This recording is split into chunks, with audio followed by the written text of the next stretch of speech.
Welcome to government. Introduce yourself to your neighbors, please.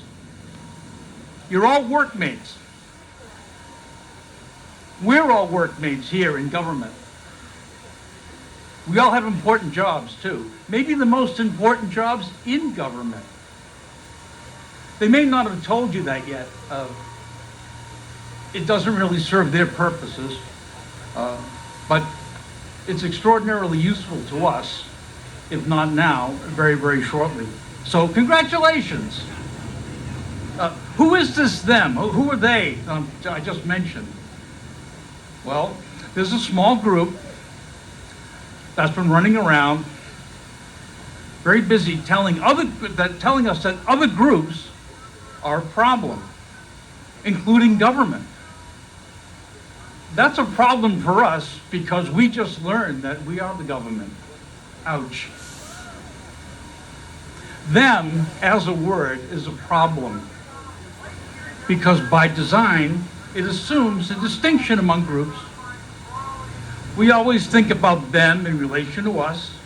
It's handy, in a very lazy way, to talk about people in terms of them and us without elaboration, because we're hoping you'll all know what we mean by those terms, right? Right? We're all on the same page. It frees us up for some other developments. I tell you that there's a them, you immediately infer that there's a group who are different from you. I can throw in an us to help you further clarify things. And you and I are us. So we can't be them, right? We're us. In this way, alliances are formed, no matter how unintended. And the basis of these alliances, too often, is not that they represent the us, as that we've just created a them, which is not and cannot be us. Because after all, we know who we're talking about. Them, now as a group, any group, has long cast a shadow in our community. By allowing a them among us, we make a separation, we build a wall, we impose a difference.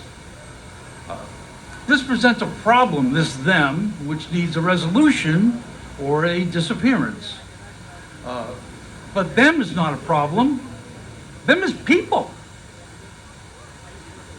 But people can be a problem. I hear you all screaming. Look at Washington. Those people, in the pejorative, those people, they are a problem, a huge problem. The whole reason we're standing here today on a Monday afternoon when we could all be doing almost anything more enjoyable than standing. That's true. But they are also us. They are a part of us. They exist in part because of us, whether by intention or by inattention. And I put it to you that both have equal weight here.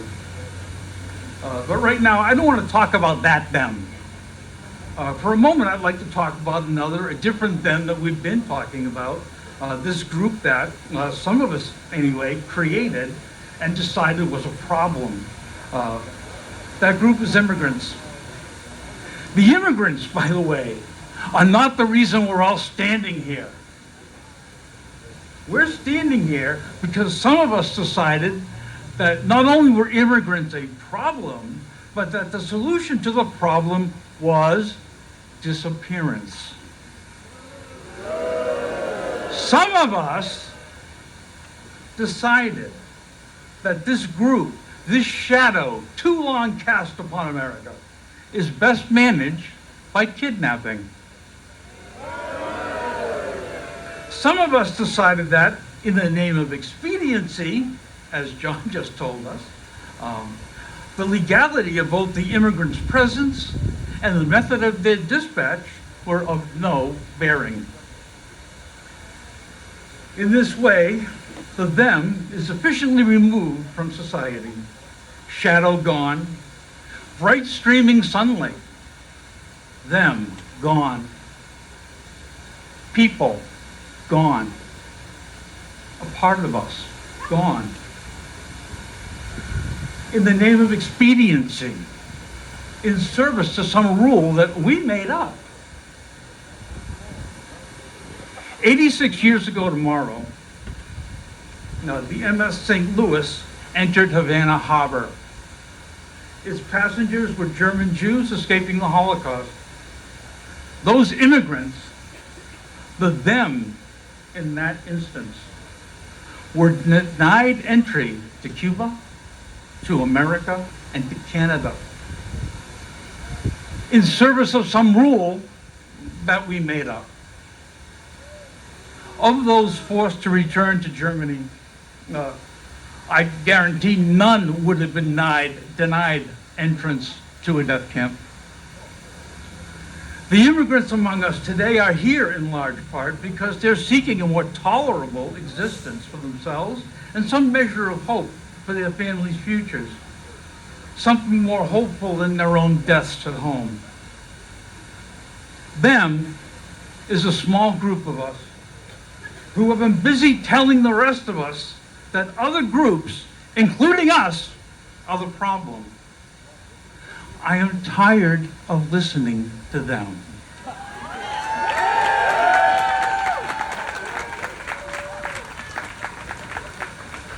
From time to time, and too often only after an unconscionable delay, we come together to stop some of us from killing the rest of us.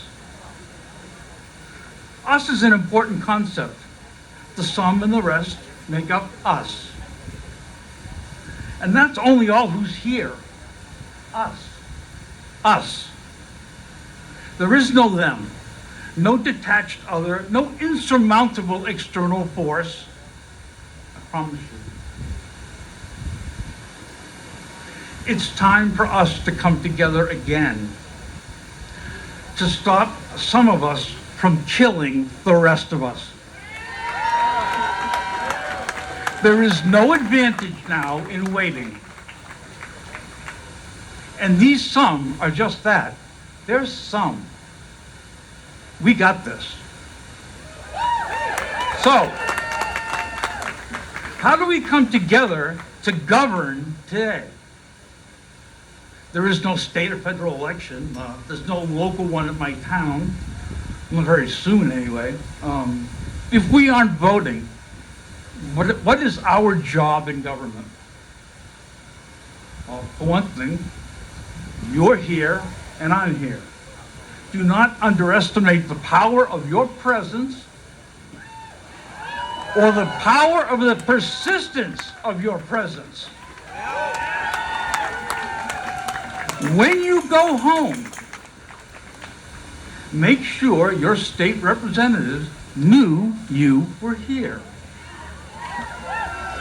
You can call their office directly, you can email them, and please do the same for our representatives in Washington. Go home to your computer, type "Find My Legislator" into the search bar, and immediately it will pull up the Commonwealth directory of the folks in the building behind us. All you need to know is where you live. And you'll have names, office room numbers, telephone numbers, emails. And it also does link you to our U.S. representation on that same page. So the person you vote for is right there at your fingertips. I do this all the time. They kind of know me by now. I was over there a couple of weeks ago. Thank you. You need now to tell your representative, your workmate here in government, that we need the kidnapping to stop. Very simple. Tell your workmate that unidentified masked persons in generically marked or unmarked vehicles grabbing people off the street without a warrant is illegal. And it's dangerous.